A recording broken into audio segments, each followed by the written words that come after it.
The three pillars of health are nutrition, exercise, and sleep. And the fourth pillar is social connection and love. On average, the optimal amount of sleep is between 7 and 9 hours. However, some people report thriving on 6 to 7 hours during some parts of their lives.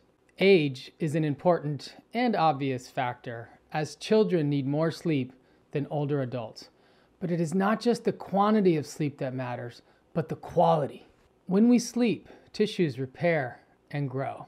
Brain-derived neurotrophic factor contributes to neuronal growth and neurogenesis. For example, in the hippocampus, where memories are consolidated. Sleep deprivation can dysregulate brain reward circuitry, which has profound implications for eating behavior, addictions, and overall mental health. Poor sleep can lead to cravings the next morning. The more tired you are, the more likely you might reach for caffeine or sugar to help you feel energized. But unfortunately, this can make you feel even more tired midday. Sleep issues have been associated with a wide range of adverse health conditions. While this relationship is likely bidirectional, evidence supports sleep disturbance as predictive of future mood disorders. For individuals exposed to multiple forms of childhood adversity, sleep disturbance is likely one mechanism responsible for generating poor physical and mental health outcomes over the lifespan. Getting the right trauma treatment can make all the difference in the world. Digestive disorders, for example, GERD, can also lead to sleep disturbances. Recent evidence suggests that the type of bacteria present in our gut can be associated with sleep quality. The intersection between sleep, gut health, and circadian rhythms is a hot topic with new research underway. Stay tuned. Sleep issues generally arise from problems falling asleep or staying asleep. Difficulty falling asleep can be related to anxiety and mind racing. For example, jumping from thought to thought or getting stuck on one thought. In turn, sleep loss may give rise to intrusive thoughts and consequently emotion dysregulation, ultimately increasing the risk of mental illness. In addition, hypersomnia is also a problem associated with major depressive disorder. So how does one find the sweet spot?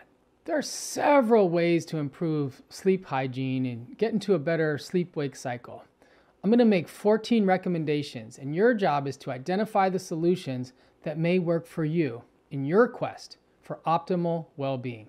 Reduce exposure to screens for 1 hour before bed. If this cannot be achieved, special eyeglasses can block light responsible for impairing sleep.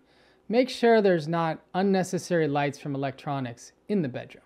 If possible, put your phone in a different room entirely. For example, if the phone is charging in the bathroom, you can't check it from bed and you got to get up to turn off any alarms. Reducing electromagnetic fields might improve sleep. Spend more time outdoors and get some exposure to natural light daily. Walking and other forms of outdoor exercise are beneficial for sleep hygiene. Light yoga, stretching, and meditation before bed can work wonders to prepare the body for rest. There's online programs to guide you with this practice. In general, exercise is beneficial for deep sleep, but avoid strenuous activity close to bedtime. Only use your bed for sleep and lovemaking, if applicable. If there's adequate living space, avoid other activities on the bed. This helps condition the brain to associate the bed with sleeping. If space is limited, find other ways to distinguish sleep and wake states, for example, through different lighting or even different pillow orientations. Stop drinking caffeine at least 8 hours before bedtime, or stop altogether. In addition, it may be beneficial to drink your daily water during the first half of the day. If all fluids are consumed during the first 8 hours of being awake, there'll be less need to urinate during the night, which might disrupt your sleep. Alcoholic beverages are not helpful to sleep quality and should be reduced or eliminated. It may seem that they are helpful, but they reduce deep regenerative sleep. If you're using nicotine, keep in mind that nicotine is a stimulant and may have a long half-life, depending on the form you use. If quitting nicotine isn't on your radar currently, don't use any nicotine products at least 2 hours before bed. If you've been considering quitting, now might be the perfect time. Set a regular bedtime and wake time and stick to it, including on the weekends. Don't take long naps. If rest is needed, 10 to 20 minutes is sufficient. If possible, nap in a chair or on the floor rather than on a couch or bed. This prevents from sleeping too much. And this one's important. Avoid anxiety-provoking activities close to bedtime.